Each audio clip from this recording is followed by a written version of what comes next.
দোয়াতে আল্লাহর নামগুলো ধরে ধরে ডাকুন, ইয়া আল্লাহ, ইয়া রহমান, ইয়া রহিম, ইয়া হাইয়ু, ইয়া কাইয়ুম বিরহমাতিকা আস্তাগীথ।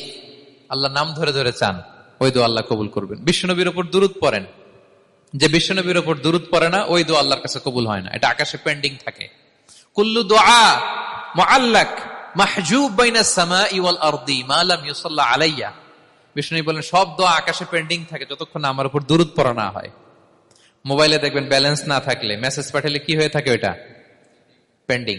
আবার টপ আপ করলেই সেন্ট। তা আপনি যে বলেন হুজুর আমার দোয়া কবুল হয় না, কেন হয় না বুঝছেন এবার?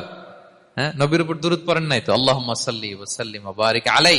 শুরু করবেন বিশ্ব নবীর উপর দুরূদ দিয়ে, মাঝেও পড়বেন, শেষেও পড়বেন, আগেও পড়বেন, পরেও পড়বেন। আপনার দোয়া কবুল করবে কে?